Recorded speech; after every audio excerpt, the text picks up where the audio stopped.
Grid lines and guides are both used to help align and or position your objects within the slides. So for example, I'm looking at these text boxes and I'm thinking, point seems a little bit lower, but I'm not quite sure. What you can do is you can go ahead and turn on the grid line by coming up here, clicking on the View tab, going to the Show group, and checking the box Grid Lines, and then you can look at it. Okay. Grid lines at the top of this one, but it's a little bit lower on these other two text boxes, which means I need to go ahead and click and drag this one up so it's aligned, level with these other two. So if I click on the border and I drag up just a little bit, if I get it just right, notice that a line cuts through the middle of that text box point and slices through the middle of those other two text boxes, Shoot and Follow. I don't know if you can see, it's very faint. That means I got it perfectly aligned within the middle of the text boxes, horizontally that is. Let's go ahead and let go, and looks pretty good.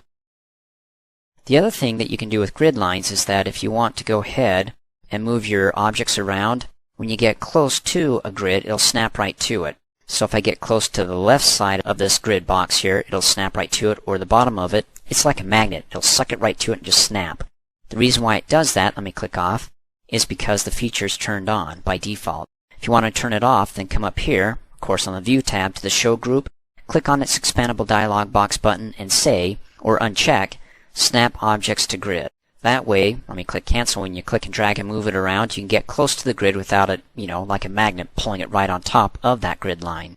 Of course, you don't have to uncheck that if you want to get it right close but not to it if you use the arrow keys. Well, not just the arrow keys, but the combination of the Control key and the arrow keys.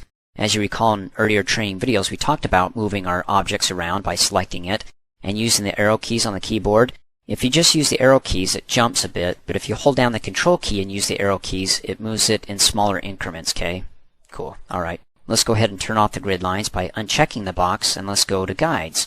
When you check the guides, these are adjustable guides when it comes to aligning up your objects. In other words, you can hover over either the horizontal or the vertical guide, and when you hover over it, it doesn't tell you that you're on top of it. You just have to trust it by holding the left mouse button down, and you know that you've got it when you get that little number pop up where your pointer used to be, which is the inches, or the current inch mark that I'm at on the horizontal ruler.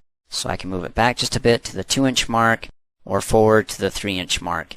In any case, if I don't need to use the vertical, then just leave it alone. We can use the horizontal, click and drag that up just a bit. Whoops, see, didn't get it right. Let me try it again. Oh, let's try it again. There we go. Instead of being at the 0 mark, I can come up here and go to the 1/2-inch mark and then click and drag all of them up so it is right on top of that line there.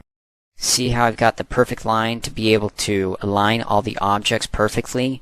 The grid line, it's set. The grid could actually be just above it, just below it, but if I want it at a specific point that the grid doesn't entertain, then go ahead and uncheck grid lines and use the guides to move them around, saying, okay, I want it at exactly this point. And then go ahead and snap the objects to the horizontal line. And then if you need to do it vertically, then go ahead and, move the vertical around and align that object to, well, there's another object up at the top, so the left-hand sides are aligned perfectly.